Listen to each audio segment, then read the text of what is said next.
Here to show you how to maximize showroom profits through advanced sales processes and engaging the millennial workforce is Jared Hamilton, CEO and founder of Driving Sales. Please give him a warm welcome. Hey everyone, thank you for attending and welcome to NADA 100 for the afternoon super session.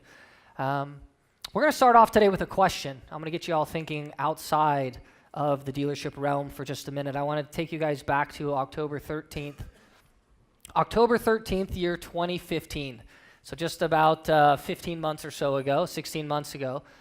And back on that day, Walmart was having an earnings call.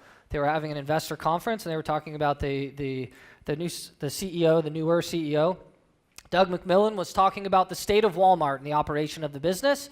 And as always happens during investor calls, the stock begins to trade maybe a little bit more fervently during these calls. Well, something triggered a massive sell-off. They were in the middle of this discussion, and rather than buying, they began selling. And within the period of the afternoon, Walmart lost roughly $20 billion. By the time the carnage stopped the next day, in less than a 24-hour time period, $21 billion of market cap had evaporated from the world's largest retailer. Now, I want you to know that amidst this, the CEO was announcing a stock buyback that would take place over the next 24 months. And that stock buyback equated to roughly a $20 billion repurchase of the outstanding equity of Walmart. So here you have this massive $20 billion stock buyback being announced and just taking place to buoy up and shore up the stock price and keep it high. And even with that enormous stock buyback, the stock collapsed and $21 billion of market cap was evaporated. So my question to you, to get you thinking outside of the retail auto industry mindset for half of a moment, is what caused Walmart's stock to plummet worth $21 billion, and what does that have to do with running a modern dealership in today's environment? Think about that as we go through the presentation, and we'll cycle back to it at the end. My presentation today is going to take on a different flavor than what many of you may have anticipated coming in. I'm going to talk about maximizing showroom profits. I'm not going to talk specifically about increasing sales or necessarily increasing gross, although those are both benefits of what we're going to talk about. What I'm going to talk about are more advanced showroom processes to maximize what is and optimize your greatest asset at your dealership. The thing you spend the most money on, the thing that has the most impact on your success, and that is your people. The average dealership, according to NADA stats, simply by executing this process that I'm about to go through with you, can increase their bottom line 30 to 40%. You should see net profit increase of 30 to 40% as an average dealership. So if your store netted $1 million last year, there's about 1.3 to 1.4 on the table for you. If you netted $2 million last year, there's about 2.6 to 2.8 on the table for you, simply by putting this process in. And that is before you sell another unit. Okay, today is about managing the efficiencies of the asset base in which we have and making sure that we're getting the returns that we should already be getting on those things that we're already spending on.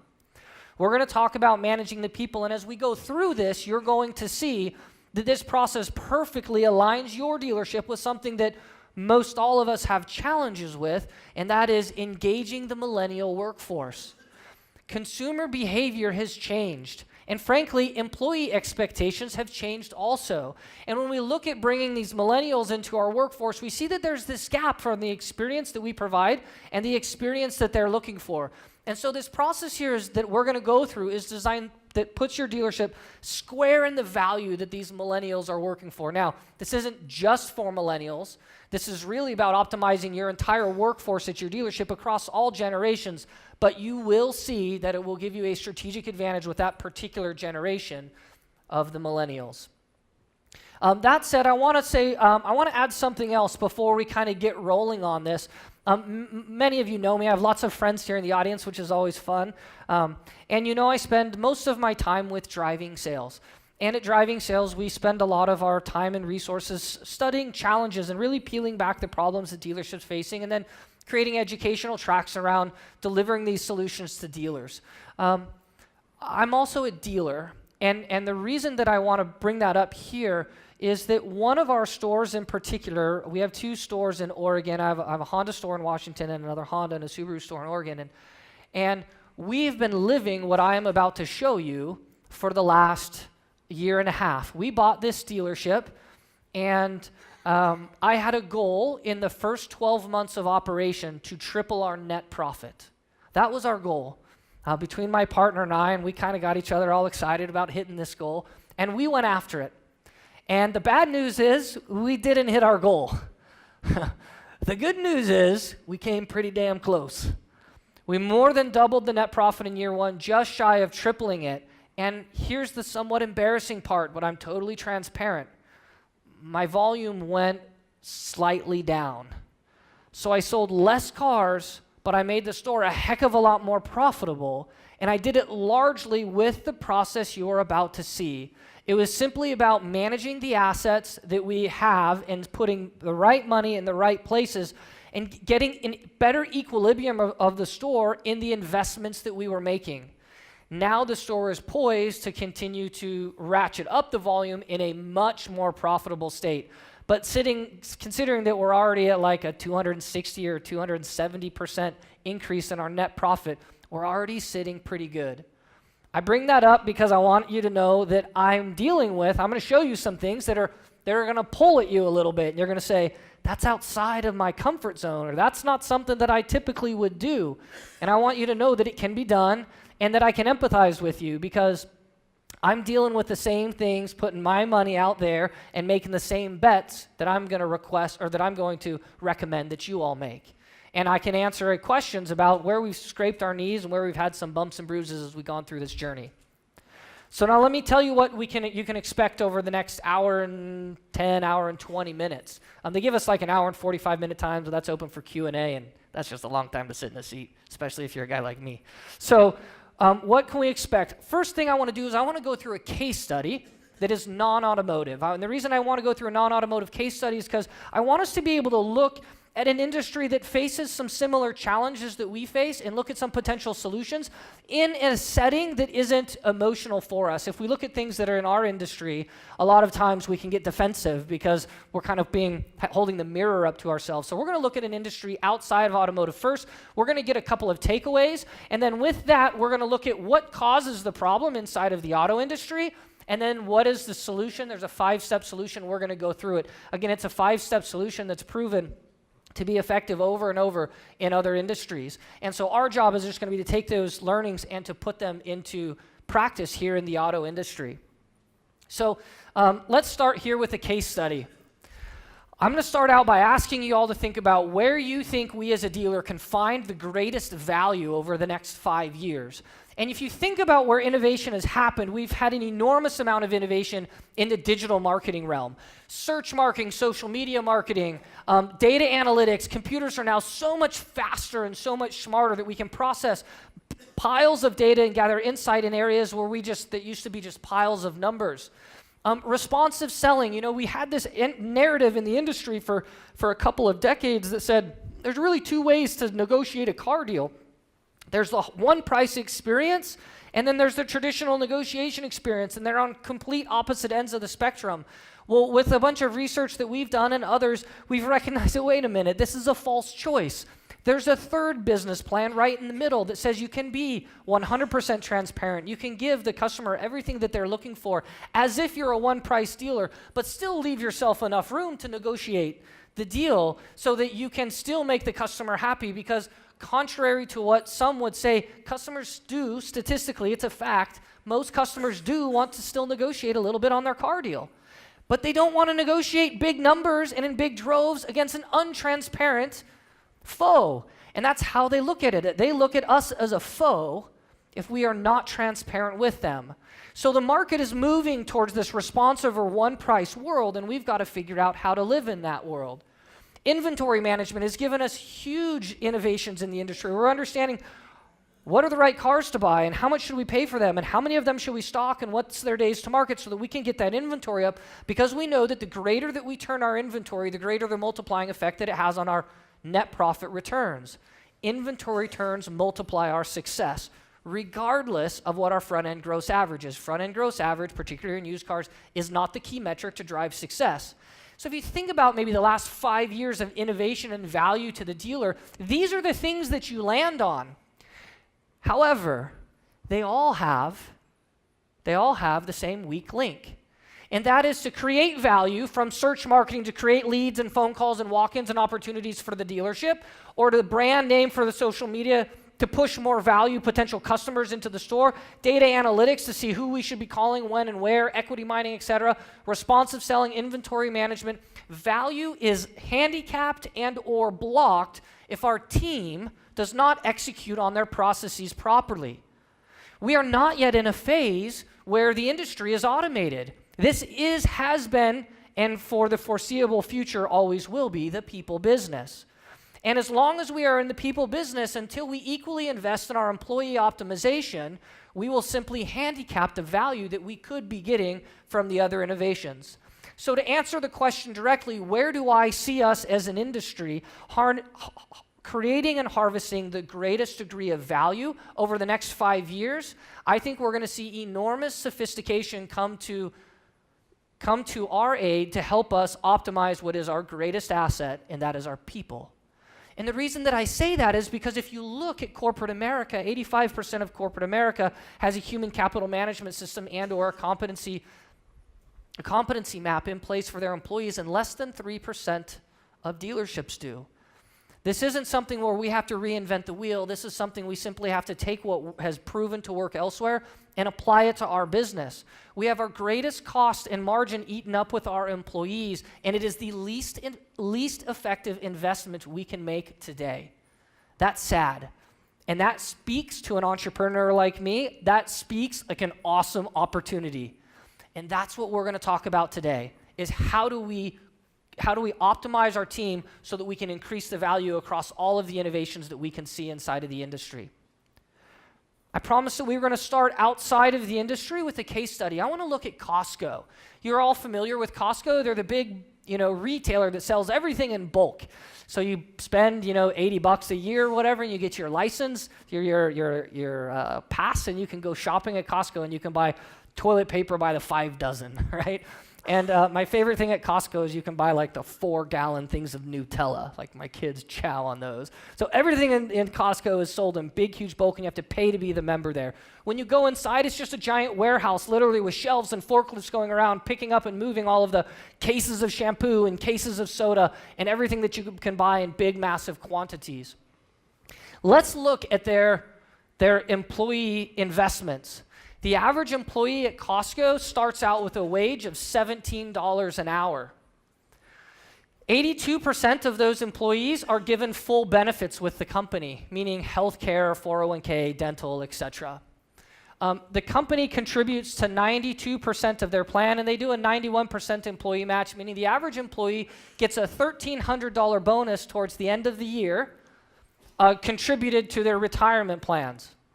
Costco also invests heavily in bringing on, onboarding, and training the right employees. To the tune of every employee that they bring on, they invest $21,216 to get that employee up to speed. Now let's take a look at Costco's competitor. Costco's competitor is a company called Sam's Club. It's basically the exact same business model. You buy your membership, you spend $80 and you're allowed to shop there, and you can go buy toilet paper in the bulk, and you can go buy shampoo by the caseload. But Sam's Club, they're pretty efficient with their employees' investments. Their average employee starts out at a rate of $11 an hour, and less than 50 of them get access to a full benefits package. The company contributes to 67% at a level of 64%, so an average match of $747 a year to the employee's retirement account. Sam's Club doesn't put near the money into the training of the employees to keep the costs down, and they spend $12,600 to onboard and train new employees. Two identical businesses on the outside, but as you start getting under the covers, you see that there are two very distinct strategies taking place when it comes to investing in their human capital. My question for all of us to think about is this: who has the higher labor costs? Who has the higher labor costs?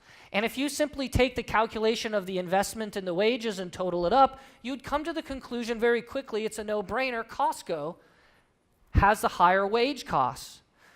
But this is an incomplete data set. This doesn't tell us everything that we need to know to understand the return of investment on our employees. You take the $21,000 replacement cost for the employees and you look and see that Costco has 67,000 employees on their payroll. 67,000. And 17% of them leave every single year. There's an employee turnover of 17%. It costs Costco $244 million to replace the 17% of their employees every single year. $3,600 an employee.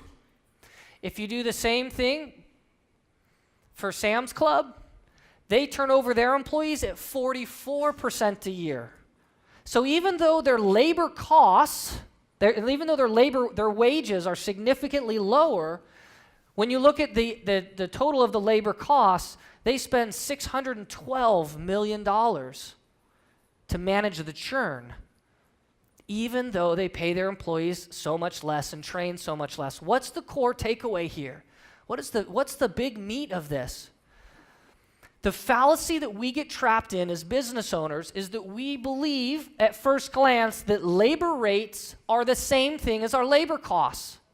And if you look at what the labor rates are and you add them up, you say, well, Costco spends more on their people. But people, in this sense, are like inventory. You cannot tell me how effective your used car department is simply by telling me how many cars you sell and what your front gross average is. That's not enough. Why? Because I need to know what your velocity is. I need to know how fast you turn that used car inventory. Because that efficiency with your capital creates a massive return on the investment. If you can take that money, get a margin on it, sell it, replace it, another margin, sell it. In other words, you can have a lower gross profit on your used cars, but if you turn your inventory a lot faster, you can have a way more profitable enterprise with much higher return on investment. And just like inventory turns is a multiplying effect, causing the value of your used car department to increase with higher turns, the same is true in the inverse for human capital. Exact same rule, it just says that the higher your turn rate is, the higher your turn rate is, the higher your employee costs are. Make sense? So what we're looking at here is we've got to, as dealers, take a step back and say, well then, how do I get my total labor costs? Think about this. Your labor costs are not on your financial statement. They're not on any of mine. They're not on your daily doc that comes out of your DMS system. Your labor costs aren't in a 20 group composite anywhere for you to compare with anyone else. Yet this is the largest investment we make and has the greatest impact across all of the business that we do, and we don't even have the metric anywhere at our fingertips. We need to really understand the impact that our turnover rates has on our dealership. Let's take this average example. Here in a second. When you look at Costco, not only do they pay more, whenever they have a turnover, they're going to hire somebody, they get significantly more applicants. You're going to go work in big box retail? Are you going to go work for the company that pays $11 an hour or $17 an hour? It's kind of a no-brainer. So they get their pick of the cream of the crop. They get a higher volume of applicants and they're much higher quality. Once they hire their employees, because they're higher quality from the get-go, they're significantly more productive right from day one. The inverse is also true. When it comes down to employee loss, theft, breakage, spoilage, Costco's spoilage and all those things are way down because their employees do a much better job. So they're saving on both ends of the equation. At the end of the day, when you look at the profit per employee, you see that Costco has almost double the net profit per employee than Sam's Club has. Yes, there is absolutely a mathematical case that says you can pay more and earn more. Higher wage equals bigger boat, right? Think about it like that. This isn't a feel-good Bernie Sanders message. No offense to any Bernie Sanders fans. That's not what I'm trying to say. But what I'm trying to say is this is pure mathematical, straight-up economics. This is a how do we net more money in the business. And we can pay more, and it will lead, even with the higher cost of our wages, our total labor cost will be lower if we can get turnover under control. That is the money piece of the equation. That is the multiplier effect. Here it is in a dealership. According to average NADA stats, the average dealership in the United States of America has 13 salespeople. Over the last 2 years, we have averaged a turnover rate of 72%. Sorry, 70%. It was 72% 2 years ago. It was 68% this last year. We've averaged 70% for the last 2 years. Now, the first time I saw the cost per turn, I didn't believe it. As a dealer, I looked at that and said, no, too high. Let me walk you through where the 45 and the 70,000 came from, and you can see that the 45 is actually really conservative. So you know, the 70,000, the 45,000 comes from my team and my research team at Driving Sales, and I'll show you how we get to that number. The 70,000 comes from a friend of mine. His name's John Boudreau, and he heads up human capital management studies at USC. He's written a bunch of books on this stuff. He's kind of the world leader when it comes to if you want an academic to do a study to understand human capital, he's the guy you go to. He says, Jared, you're actually closer to 70,000 inside of a dealership. I gave him a whole bunch of stats and numbers, and that was his calculation.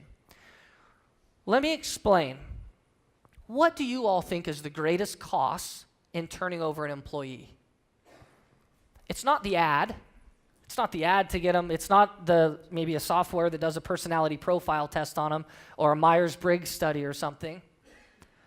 The cost is actually hidden in your marketing expense because you spend an enormous amount of money to drive customers to your lot. And they walk in, they call in, they email in, they chat in, and you're spending money to make those opportunities happen. And your new hires that just come on board, do they take more or less guests than your veterans? They tend to take more. And are they more or less effective? Way less effective. If you look at those sales consultants that don't stay with your store that turn over, think about how many guests they talk to of your hard-earned, expensive guests that you've paid all that marketing money to get to the store. They talk to that salesperson, and let's say that salesperson has a 5% closing ratio for 2.5 months, and then they quit at the 75-day mark. And you go hire another sales consultant to take their place that talks to the same amount of guests that maybe has a 5% closing ratio for 3 months and then quits. What's happening is they're bleeding your store of the opportunities that you have. So said that's the greatest cost in turning over employees. Said differently, think of your top performers. What do? Let's say 20 units a month on average. Let's take them and we're going to set them aside because I don't want to benchmark against the top performers. It's too easy. It skews the numbers. And then what does your bottom performer do? The person that comes in, just got a job, maybe works for 3 or 4 months, quits, 2 to 3 months, whatever, and quits. The one that's got the 5% closing rate that talks to guests that just can't quite figure it out. They sell 2 or 3 cars a month, and let's say after 2 months or 3 months, they leave, and compare them to your average sales consultant. Let's say you're a 10-car guy or gal. You have a delta in them of, let's say, 7 deals a month. Talking to roughly the same amount of guests, which is probably being conservative because your new guy's probably talking to more. But just back of the envelope math, you can see that each new hire sales consultant's costing you, talking to people not closing, roughly 7 deals a month. Multiply it by $200 or $2,500 gross, and you got 14 or 17 grand, and multiply it by the 90 days that they were with you, and they just burned through $45,000 of opportunity that left and went and bought somewhere else down the street and didn't buy from you. It doesn't include now the costs of marketing and your managers, marketing for the new position and your manager to sit down and do the interviews and the training time of the new employee, et cetera, et cetera. This $45,000 represents the lost gross that you would have had simply by having an employee not get up to speed and turn out and having to hire another one and replace them. When you look at it like that, the average dealership is losing just shy of $500,000 to $750,000 in pure net profit per year. That's a pretty big swing when you consider that the average dealership's netting $1 million a year. That's a 40 to 70% increase. I told you at the beginning that I'm going to give you a process that can help you grow 30 to 40% your net profit without having to sell more cars. It's because I can show you a process that can easily cut your turnover in half. Absolutely in half, and get your people to average performers. And I'm leaving a lot of growth on the table because I don't want to just develop average performers. I want to develop high performers. I don't want to just keep your sales the same. I want you to make your sales grow, right? I want to do marketing and bring in more customers, etc. But at a baseline, just a simple base hit here would equal a 30 to 40% net profit growth in any one of your stores just by quelling the turnover problem. So why do we have this turnover problem in our dealerships? We call it the showroom death spiral. And this illustrates why I believe we have what we call a showroom death spiral. It's because most of us hire sales consultants and say the same thing. We run an ad, and it says something like this. Car sales, make $100,000 a year or more. No experience necessary. And that's the ad. And the phones ring, and we do the interviews, and we hire. And that person, whether they're a good hire or a bad hire, let's even ignore that for a moment. They get started and they show up on their first day and they're excited because they see the pot of gold. They can make $100,000 a year in this career. And it is factually true. We overpay in the industry. And I can get to some of those stats in a minute. And they start on their first day and they see that pot of gold, but it's not there in front of them. It's there at the top of the cliff. And they got to figure out how in the world they're going to climb that cliff to get to that pot of gold. And after a couple of weeks, they haven't gotten a whole lot of training. The desk managers haven't invested a ton in them. The veterans are pissed off because you're taking all the good ups. Stop answering the phones because I want my turn too. You don't even know how to close. Get out of my way. And you got this tension and after a month or 2 months, they start questioning their job. And according to NADA stats, 41% of them leave within the first 90 days. 72% out within 12 months, 41% in the first 90 days. And that alone isn't the showroom death spiral. But now the showroom death spiral is swirling and it's coming in for the attack. What's the showroom death spiral? Showroom death spiral is what happens when the managers see the trend, because we've all lived it. Our veterans and our managers see that the new guys don't make it and they leave. So when they start, what does your manager say? He says, I'm not going to invest in them until I figure out if they're committed. So we're going to give it a few months before I put a whole bunch of my time in them, because I don't want to waste my time and have them leave. So we put less effort and less management and less investment in the new hires, which makes the situation worse. So they quit faster. And the manager says, see, boss, I told you so. I was right. And we create a self-fulfilling prophecy. So we invest less, we have less training, less onboarding, creates a worse problem, and we just continue. And that is the showroom death spiral. When you don't get enough investment from the managers to get your employees over the hump, that your employees continue to go, and it begins to bleed the dealership of the hidden profits because cost of turnover is nowhere on our financial statement. We have to fix this. We can fix this. And the good news is that this problem has been faced in many other industries, and a solution is well documented and is well proven. And it's called HCM, Human Capital Management. Just think of an acronym like CRM. CRM is for customer relationship management, and it's the process of building the relationships with your customers, and you have technology that helps you manage that. HCM is the process of helping advance your employees' careers while helping optimize their performance. So it's a win-win situation. You're telling the employees, I'm going to help you grow and develop, and in exchange, you're going to help me be more successful.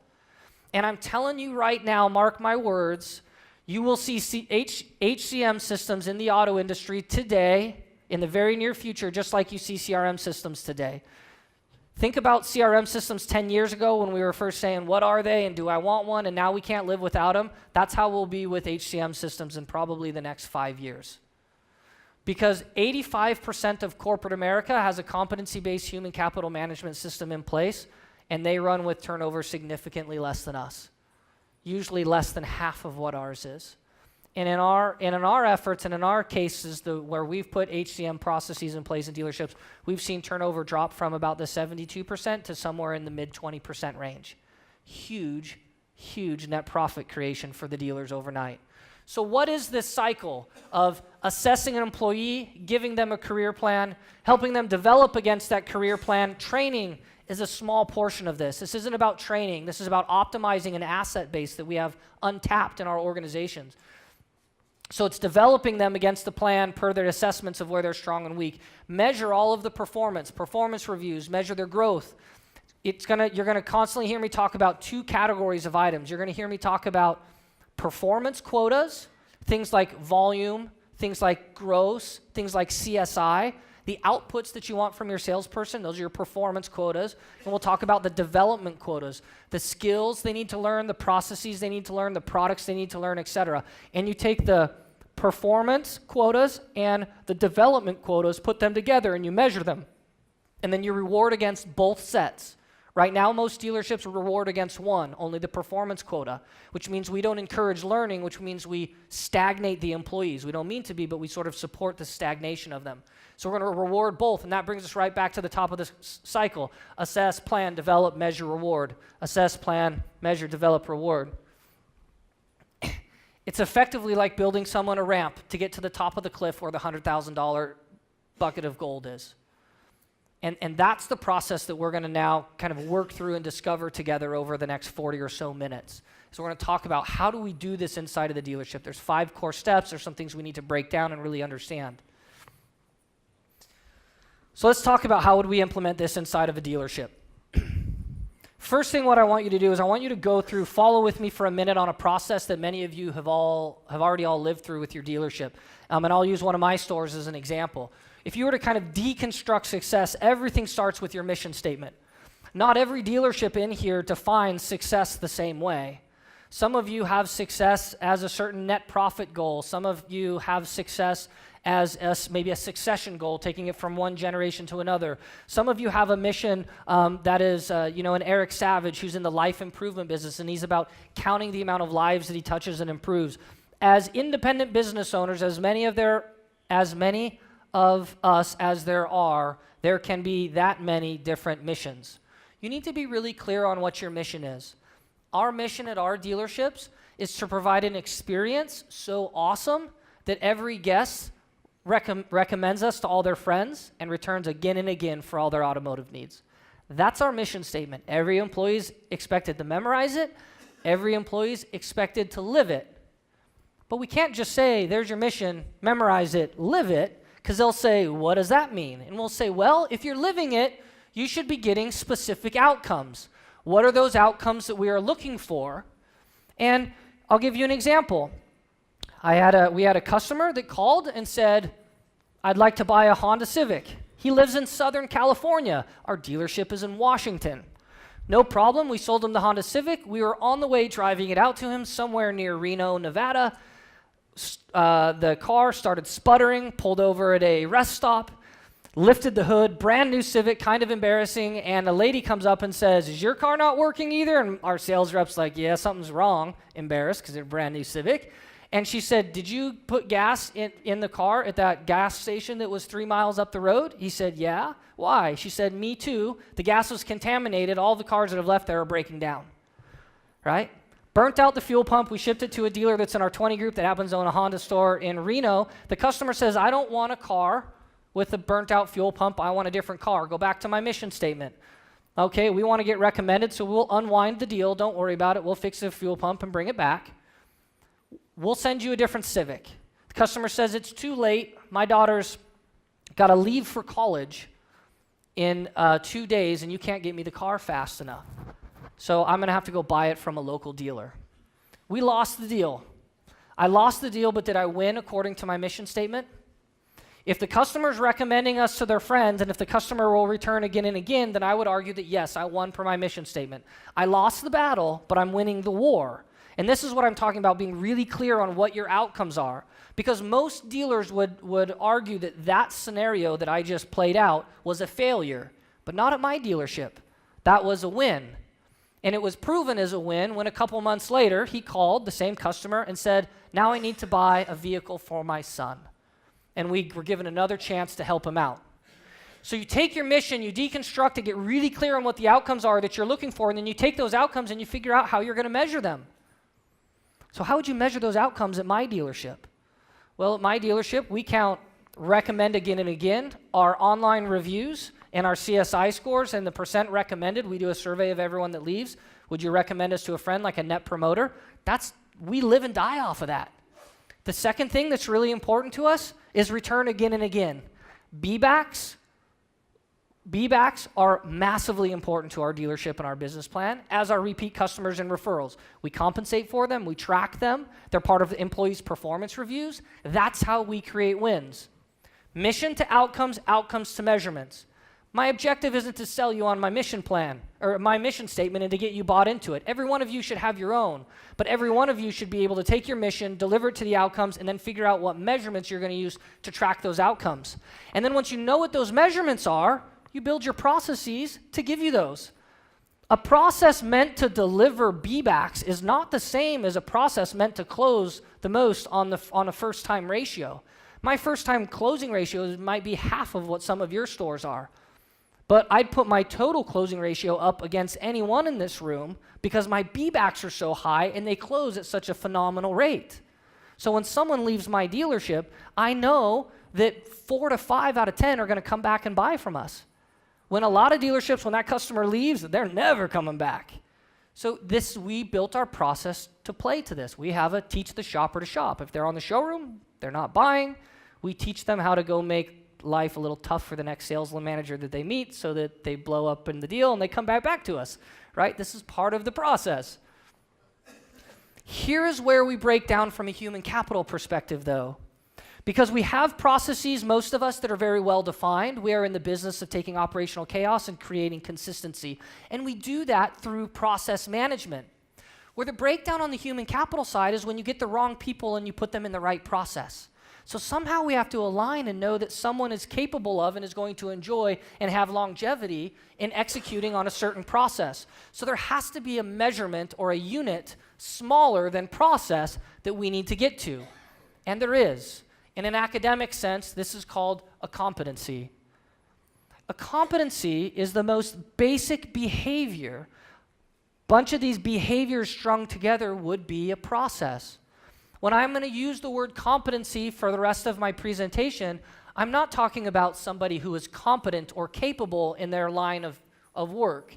I'm talking about competency as in the unit, the small little behavioral unit that they need to be good at that's a building block of overall behavior. I'm talking about the academic definition of it as defined up here. We as our dealerships need to be smart at saying, what are the competencies that are important to my dealership so that I can execute on my processes and they'll be evident in the measurements to get me to the outcomes that creates alignment with my mission statement. And if I can find people with those competencies, so what we're really doing is we're peeling this thing back and getting down to the most basic level of human capital management so we can optimize and bring on and manage the right people. Now you can imagine with this insight of knowing what my competency map is for my dealership or the behavior map, now I can hire differently and I can manage the human capital of my business differently. I can assess for these competencies, I can develop towards these competencies, I can train towards them, I can measure them, etc. Because you know what creates a win inside of your organization. So, we took this thinking at driving sales and we took some research that we had done to understand what were the emotional drivers of a modern consumer. So we spent some time and we put behavioral scientists with consumers out in the market and watched them spend their own money to understand what was causing emotional reactions in customers that would cause them to say, yes, I'm going to do business with you, or no, I'm not going to do business with you and I'm going to go to the next dealership. And we looked at what the modern consumer journey looked like, and then we took that data set and we measured it against about 30,000 of our student records. We train about 15,000 students a year at our company, and we meshed the two up to see what were the core competencies that made salespeople successful. And the punchline is that there's roughly 148 core competencies. But before I get into that, that's a lot to digest. It's a lot to digest for a manager. I mean, I have to assess and manage to 148 different competencies. And actually, it's an incomplete list, and I'll tell you why later. But so there's a minimum of 148. And as from a sales consultant, you're saying to me, I have to master these 148 behaviors? How do I even keep track of that many? So what we did was we grouped them into factors. And we found that there are 4 factors, 4 groupings of competencies that your team needs to be, or that your sales consultant needs to be successful. There are those factors that relate to process, factors that relate to skill, factors that relate to product knowledge, and factors that relate to temperament. Let me give some more context here. Process are the steps 1, 2, 3, 4, 5 to get from A to Z. We're in New Orleans, and let's say that I could get a map that would show me what streets to turn on, how far to go before I turn to get me to House of Blues. That's a process. It's just a roadmap to show me how to get from one side of the city to the other. Skill would be knowing how to drive a car so that I don't have to walk and I can get there faster. But if I'm skilled at driving a car, I can put my skill with my process and get there quicker. Product knowledge would be like knowing how to use the exact car that you're in. Let's say an automatic Civic drives very differently than a paddle shifter Porsche or something. So something that's very specific to the product that I'm using. And then, I don't know, I guess your temperament would make sure you don't get like road rage if you get stuck in a traffic jam or something. It's like the control of self. And so when you think about it like that, you can easily see, and you think back to the folks that you've hired and worked with, you've all hired sales consultants that have come from other industries that are similar. Maybe they did sales elsewhere. So they're really good at interpersonal skills. They know how to show empathy. They know how to build rapport. They know how to overcome objections. They don't know anything about cars. And they don't know anything about a sales process at a dealership. But they come in with a decent skill set. They're going to do okay. They're going to do okay. But if you teach them your processes, you can amplify and you'll see a much higher degree of success out of them. The opposite's also true. You hire somebody with no skills. They just come out of school and they've never had an interpersonal job. They're light on interpersonal skills. They don't know how to build rapport. They don't know how to overcome objections. But if I take that clean slate and I give it a good process, they'll start off on a good path and start finding success. So success here is when we can overlap these traits as much as possible. And to the greater degree that we can create a well-rounded sales individual, we can enlarge that success area in the middle. So let me back this up and give a little bit more context to it. And this is where, if we were doing like some tactical training, we would go do some deep dives right now. It'd be super fun. But I'll give you some cheats. There are 19 processes that run a showroom floor. 19 of them. I can map every one of them out for you, and we can train every single one. Your salespeople need to know them, your managers need to know them, the office needs to, so that everyone can flow. The dealership's about doing the little things a lot of times. So there's 19 processes. Let's install and train on them. Some get used more than others, so we can stack rank the ones that are the most important for your org. And as the new hire comes in, they've got to get good at all 19 of them. Now, they're not going to do it over time. We'll tackle that in a minute. There are 7 core sales skills. When we broke through the modern consumer's emotional journey to buying a car, and we found what it took to trigger a yes and get them to sign on the dotted line, we found that there are 7 core sales skills that your team has to know. The difference between a sales skill in a modern, like 10-step, in an old school 10-step sales process, you see skills and steps to process get intertwined. It might be something like meet and greet. That's a process step. Build rapport. That's not a process step. It never ends. Build rapport is a skill. You start at the moment you meet the guest, and you're building rapport when they leave with the new car. It's not a sequential step in the process. So you have to separate out, and you train skills from an instructional design perspective, and there's this whole academic world about how you transfer skill and knowledge to people. You train skills very differently than you train processes, the steps. So 7 core skills. 2 types of product knowledge. There's the products that we sell, Accords, Camrys, warranties, certifications, F&I, my service drive, the brand. Some of it's tangible, some of it's intangible, but I have to know the product that I'm representing. And then there's a whole nother side of product knowledge to be an at-value sales consultant that's often overlooked, and it's the products that I use. You cannot be an at-value sales consultant today if you don't know how to use a CRM system. I would argue you can't handle my internet leads effectively unless you know how to work DealerSocket or Vin Solutions or whoever it is you're using. So in product knowledge, think about the products that you sell, both tangible and intangible, and the products that you use to get the jobs done. And then when it comes to temperament trait, there's one core temperament trait that I think you have to look for, and it's a growth mindset. It's somebody that recognizes that success is developed and it's not born. You might be born with some skill, but it's our job to enlarge those God-given skills that we've inherited and figure out how to make them better. And as soon as you realize that, you can invest in yourself and you can train and develop and grow. And that's the number one thing you've got to look for.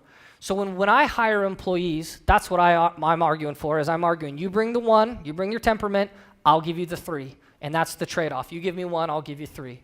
And there's a fun exercise we do with sales managers and salespeople where we go through and we test them. How many of the 19 sales processes do you know? How many of the 7 sales skills are you effective at? And you can go through and have a lot of fun, and it can set up a whole lot of training for them for months to come. So we took those and we built out a competency framework. And like I said, here's some of the temperament traits. You can see some of the processes here. You can see the 7 core sales skills and the 2 types of product knowledge. And this breaks down to the individual behaviors that you then are trying to develop against. So let's talk about how we take a competency framework and put it into place. This is just background. I can give you a competency map, or you can spend a bunch of time and do the research yourself, but this is just the foundation. This isn't where the fun stuff happens. This is kind of the nerdy stuff that happens behind the scenes. Now we get to go with it. We're going to take that competency framework and you're going to put it in place into 2 core human capital systems. One is competency-based recruiting, where you figure out where your dealership brand is, you recruit against it and you hire against it, and then the competency-based management, which is what happens after you get those employees into the dealership.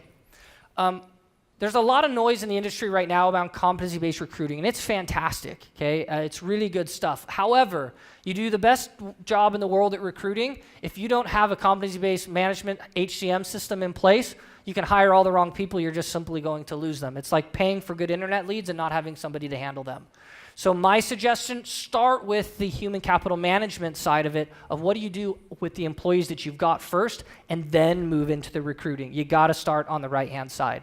So let's go through this process and break down the 5 steps, what they are, and how to solve for them. Number 1, assess. What are you assessing for when you hire an employee? You go back to the competency map. 100% you're assessing for temperament. Doesn't matter if your employee knows any of the 19 sales processes. You can give them that very easily. What about the 7 sales skills, the core sales skills? Irrelevant. I can train on those with my eyes closed. That's easy stuff. Easy. Product knowledge, ultra, ultra easy. Least valuable of the 3. Temperament. You cannot give your employees the temperament.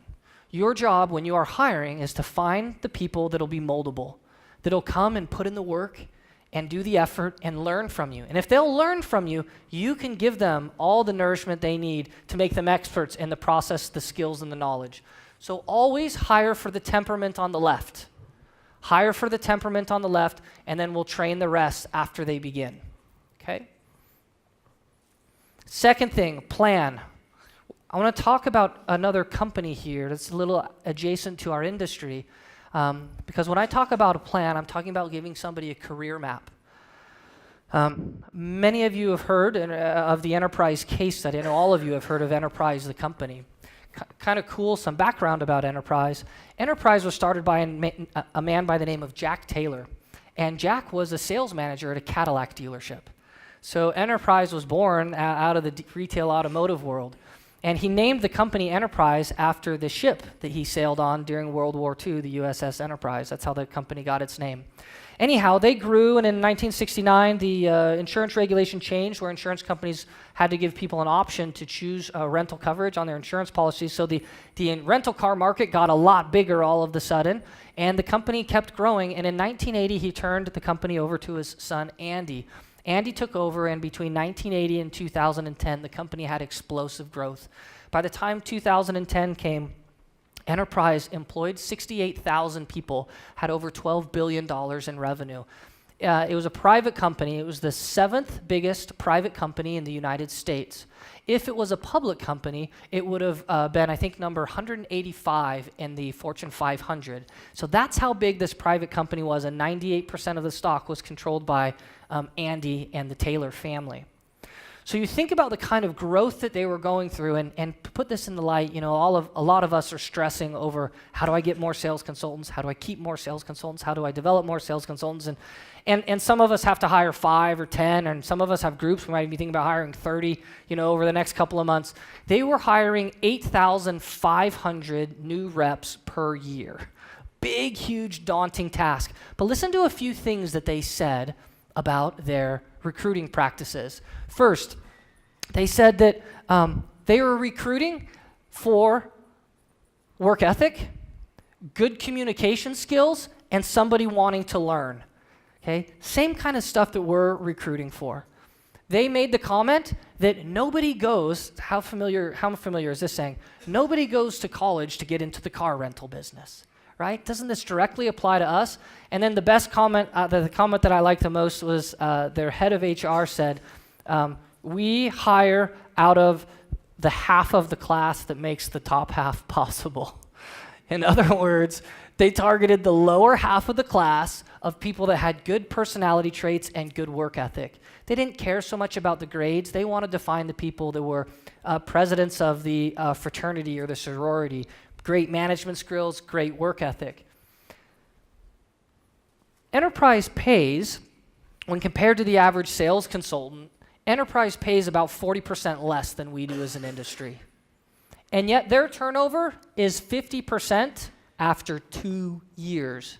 Keep in mind, our industry average is 140% turnover after 2 years. How is it that they pay 40% less than us, and our turnover is nearly 3 times as bad as theirs? How does that happen? When it comes to planning the career, the secret sauce is the map that they line up for every employee that starts with them. Many of you are familiar with this.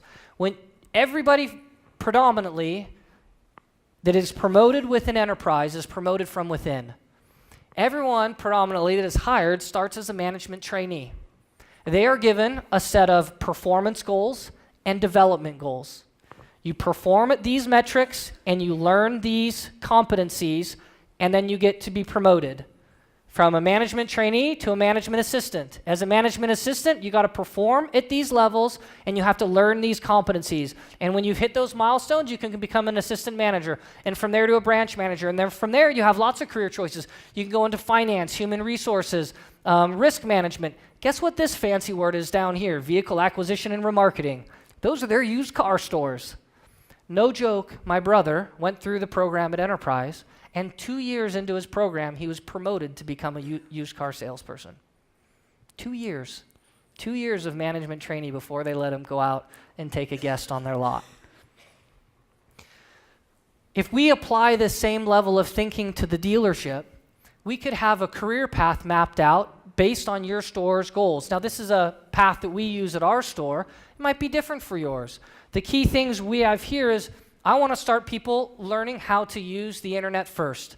So they can come in and be a BDC agent and learn the phones, or they can come in and learn the internet and handle leads first. And they can be a trainee, and then they can be in internet sales, and they can be a senior internet sales. And then from there, we can add, now that you know the internet process, we can add the phone process. And once you add the phone process, I'll add the walk-in process. And you can be, as a product specialist, you could be a trainee product specialist, a product specialist, a senior product specialist, or a Honda genius, and just like the Apple genius. And you can move up and move up from there. From there, you can become a team leader. From there, you can say, I want to go into used cars. Okay, we'll teach you how to be a buyer. I want to get into marketing. Great. Well, we have a marketing tactician. We have a senior tactician. We have a marketing strategist. I want to go into finance. No problem. We have a junior finance manager, a senior finance manager. I want to make finance a career. Fantastic. You can be a director. You can be a group director. You could be a senior group director. I want to go into used cars. Great. Same, different paths. And if you've done the full loop, you can then become a GSM.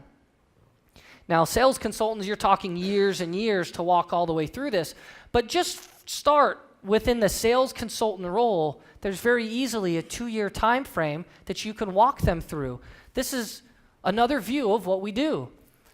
At level 0, there's 4 levels. Level 0, you start out as a trainee. And as a trainee, you're not even expected to hit any units or have any CSI because you haven't really started selling cars yet. What we do is we line up certain badges or competencies that you're required to learn. And when you can pass off that you know how to work the CRM and handle leads that we've put you through the training program and you're certified, you can start handling internet leads. And then from there, so we give you X amount of time to learn about the brand of the store. You learn our mission statement. You learned our branding statement. You learn how we talk and respond to customers. And once you learn all of that, within the first 90 days, we'll promote you to a product specialist. At that point in time, we give you a unit count bogey, we give you performance goals, and we give you development goals. You're going to perform to these standards, and you're going to develop these skills. Once you hit those, you can become a senior product specialist. And we give you new performance goals and new development goals. And once you hit those, you can become a level 3 Honda genius. And we allow people to have a career path. The biggest mistake that I see dealers make when it comes to reining in turnover is that they have one sales consultant position, one sales consultant pay plan. And that's the equivalent of starting on day 1 and having that pot of gold at the top of the cliff, and you got to scale the wall in order to get there. Give them some stair steps and some milestones, and think about how this impacts the millennials. They get a promotion, they get a badge, they get to move forward, they get some recognition. You're now engaging that millennial workforce and giving them a meaningful path. At $45,000 cost per turnover, taking one sales consultant through this process will roughly take 2 years. That one salesperson that's now stated to you at 2 years at an average performance has just saved you $90,000. Just picked up just by getting them to average. And again, you're going to get some of them to great, but that's gravy, that's upside. Just by keeping them from quitting, you've saved $90,000 by outlaying a path or a plan for them. So when I say step 2, plan, this is what I'm talking about. It's giving everybody a career plan at your dealership so they know how they can grow. Then let's talk about how to develop. So if we were to go back and think about those 4 factors, you have process, skills, product knowledge, and temperament. Those are the things we want to train on. And the core of a person's development path, it ties in perfectly with what their career path is. So if I'm going from a sales consultant that only handles internet leads to a product specialist that handles internet leads and phone calls, I'm going to have to get the certification on my phone, etc., on the phones. So based on the career map, you now have a base level of plan, depending on the level that they are, around which training they ought to do. And now they have a base training path. But there's a whole bunch of real-time requirements that need to be met also. So now every month, the management of the store should be looking at the store metrics and saying, as a store, we're weak on certain process areas, or there's a theme where we're weak on certain skills, and the store will implement training to fix those weaknesses. There's individual performance levels. So we might have done really good on the phones as a store last month, but Larry did kind of weak on the phone. So Larry, we're going to have you do individualized phone training. Then there's OEM dealer strategy training. This particularly comes down to some product knowledge stuff, but also would come down to some process. For example, if it's truck month coming up in Ford's going to have their truck month deal, you probably want to ramp up your product knowledge on Ford trucks, half tons, your Super Duties, etc., so that your sales consultants are ready for that. If you have a dealership strategy that says we're going to do a heavy marketing campaign to buy a bunch of trades, you probably want to train on the process of trade-ins before you launch that marketing campaign. So now based on the OEM and the dealer strategy, we're tweaking the training and adding additional. And then there's this last column which we call retention. And it's said that roughly 87% of training is gone within 90 days. So you can hire the best trainer in the world and they can come work with your staff, and in like 3 months, it's virtually all gone. And that's just because we're humans. That's not because they're bad trainers. That's just because we're humans. So what you need to do is we recommend you always have a trickle campaign of short little micro quizzes. It's like, hey, you learned about the long-term follow-up process 3 months ago. How many calls on average does it take to get an internet customer on the phone in the long-term follow-up process? And the answer is 8.1. And if they say 8.1, then congratulations, they earned some points. They don't have to do the training. But if they say, geez, I don't know, I think I can get a hold of them after 3 calls, you say, nope, you don't understand how many calls it takes to dig in to get that person on the phone. We're going to serve back up some training to say, hey, we're going to solve this gap for you. And so training is all, that way you're always trickling in these retention quizzes and then serving up training to make sure your people stay really sharp with the core skills and processes that they need to know to execute on the sales process. So this is what a good development track looks like for somebody. Then let's talk about what we should measure. The human capital measurement step, for me, comes down to a one-on-one at minimum every month between the sales consultant and their leader, because everybody needs a coach. You can't point me to a professional athlete out there that doesn't have a coach. So why are our professional sales consultant left coachless? Coaching and management isn't always the same thing. So every month at our store, it's by the 5th. And the reason that I know it's by the 5th is because that is when payroll has to be turned in. And our compensation plans are tied to the performance reviews that everyone gets on the prior month.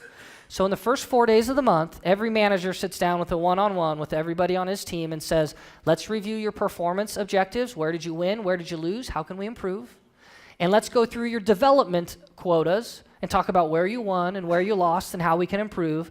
And they put together a plan on how to improve. And I can look on my phone and I can get online and I can see everyone's performance, how they scored out on the prior month. And I can see that coaching is taking place. Even though I live out of state from the dealerships, I can see that coaching is taking place and I can see how everybody is progressing. So to me, this is a really important step that we're benchmarking against our best performance. We're pushing ourselves against our goals. We're sharing best practices amongst the group. And most importantly, that each employee gets that one-on-one time with a leader where they can create that custom learning path and say, what's next for me next month, boss? You can pat them on the back, congratulate them, and send them on their way. And then we'll talk about the rewards. I left something off intentionally when I was talking earlier about the different levels of the careers. When you start as a sales consultant at a dealership and you have one pay plan, and you're seeing that pot of gold at the top of the cliff and you got to scale it, our job is going to be to make the stairs and increase the reward as they increase. Now this has got to be done so that our financial statement stays in line. So what we do is on the far right, this is the same chart we were looking at earlier with the trainee, the level 1 product specialist, level 2 senior product specialist, and level 3 Honda Genius. We have different compensation on the right. Now, I apologize up front that in this example, I kept it extremely vague. I did that because I knew I'd have people from all over the country. Some of you pay on volume, some of you pay on gross, some of you pay on a variety of things, and I knew the numbers wouldn't make sense. Some of you have packs, some of you don't. But the key emphasis here is that when you're a level trainee, they shouldn't be a trainee for any more than 90 days. That's a less than a 3-month thing. And you're not really going to allow anyone a whole lot of upside. They might have like a $500 a month variable comp. So you're going to predominantly compensate them. That's going to be their highest percentage of their income is going to be a base. Now, it doesn't need to be huge, but I don't know what the numbers are in your market. In our market, that's like $2,000 a month, $2,500 a month with $500 a month in variable.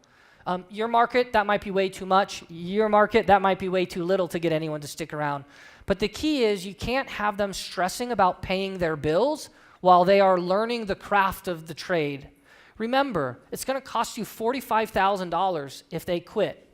So if someone comes into your office and says, boss, I spent 2 months, I don't think I'm going to stay, and you know that this employee has a whole bunch of talent and you can get him to average, you can write, literally, I'm not suggesting you do this, but I'm saying you could write a $20,000 check and put it in front of them and say, if you will stay here and average 8 to 10 cars a month for me, not be a high performer, just be an average. Give me 10 cars a month for the next year. If you'll stay, I'll give you this $20,000 check. And you will more than double your money if they stay. And I mean, talk about such a shocking display of the type of ROI that we can get here. So don't be afraid to give somebody a livable base salary. Again, I'm not saying be aggressive. Do what's right with your financial statement. You know your market. But keep the good employees from leaving. Give them time to learn their craft. You want them to be professional. Help them get there. Then when you move them to a level 1, you're going to lower the base down, and you're going to give them some variable. So in my store, we don't pay commission. We pay only on volume. If your store, you pay on commission, it just might be a reduced rate because maybe a closer has to help them out and close the deal. Level 2 is probably the pay plan that you all have right now for your stores. Level 2 is probably your full tilt salesperson compensation. And then level 3, the fourth level in the deal, because you got a level 0, level 3 is the lowest base, the highest amount of variable. At this point in time, they're comfortable. They don't need a safety net. And you might add something like a $500 a month bonus for training new hires. Because what that does is now you've got new hires coming in that are being mentored by your veterans, which stops that habit that you have with when you have the showroom death spiral where the veteran sales consultants want to eat the young ones and kick them out. Now they don't want to kick them out because they get maybe $500 a month for helping them succeed, and maybe they get a bonus if they get to 8 or 10 cars faster, and the faster they progress through their levels, the senior guys, the geniuses get more income. So you can incentivize everyone together, and this can all be done in a way that you don't bust your financial performance level per your 20 group composite. And you can still be at 16 or 18% total gross payout. You just need to figure out how to financially engineer it. So the up top here, 1 and 2, you have a little bit of a safety net, less safety net, and more variable. This is what your employees are already on, and this is probably a bonus for those that you're really just trying to keep around, because they're the ones that are making a career in the business. You just don't want them to go to the competitor, right? So that's a little bit of icing on the cake to keep them there. And that's how we reward them as we continue down this path. Those are the 5 steps. Human capital management is in 85% of corporate America. It's in less than 3% in dealerships. Huge profit potential for us here.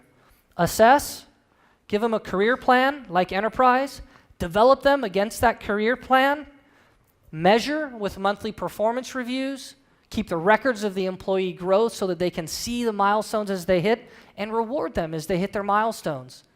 This will drop the turnover, and even if you were to not go out and buy yourself more customers or figure out how to expand your market share, this alone is going to increase your net profit by helping you stabilize some of the deals that you're today losing. You've probably got about 30 to 40% of your net profit on the line with a process like this. So why Walmart? At the very beginning of the presentation, I started out with Walmart, and I said there's this $21 billion catastrophe in October of 2015, and what does it relate to car dealers? Doug McMillon, the CEO, had to come square with the investors and say that they were investing $2.7 billion over a 3-year time period to fix the human capital management systems inside of Walmart. Why?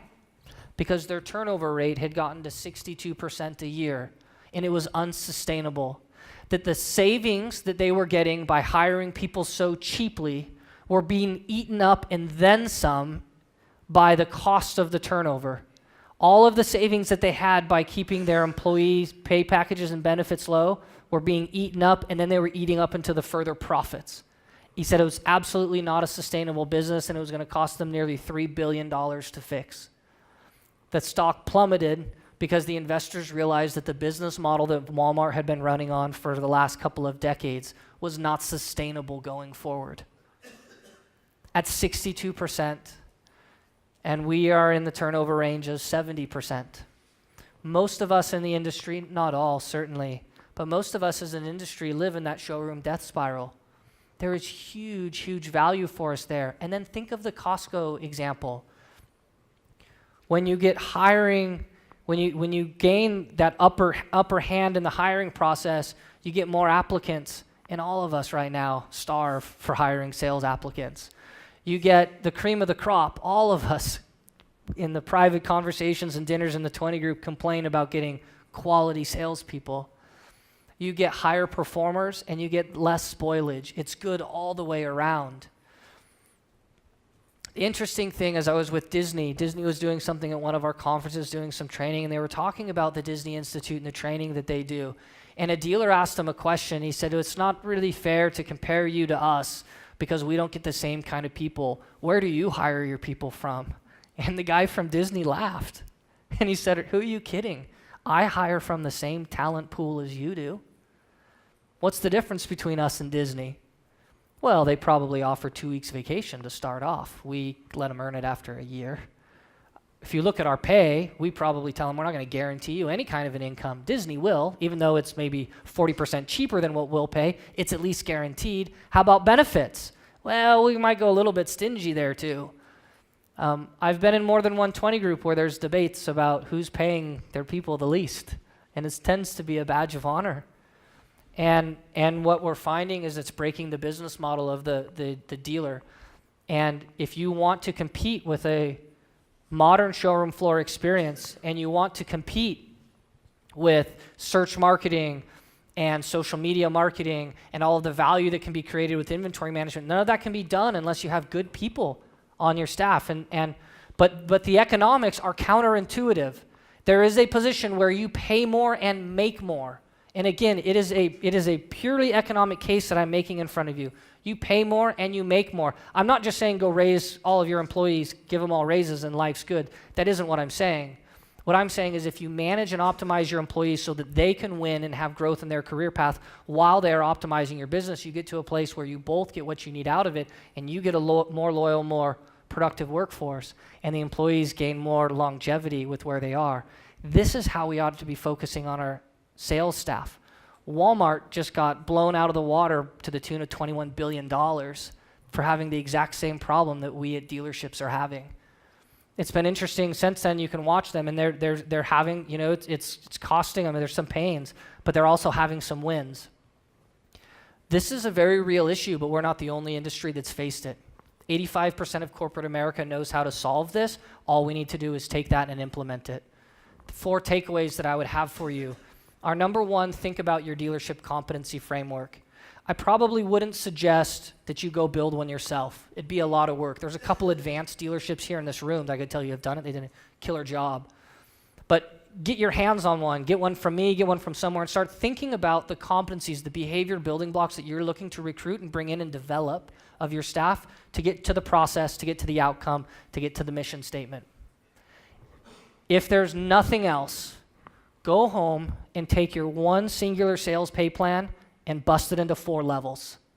Do the math so that it still works with your financial statement. That alone will quell turnover at your store. You need to have the training, the coaching, and the backing. I mean, you need to wrap this all up together, but that alone is kind of the money piece. That's step number 2.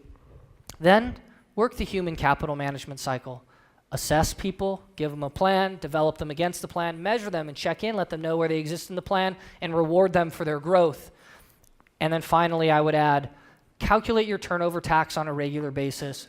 Be cognizant of how much your total labor costs, not your total labor wages, but be cognizant of what your total labor costs are. Add it to your daily doc, add it to your quarterly management reviews, and look at where the hidden drains are that's pouring money out of the store. Let's plug those holes. Big profit gains for those dealers that can do this. I'll stay around for questions for anyone that wants to continue to chat. And with that, thanks for all your time.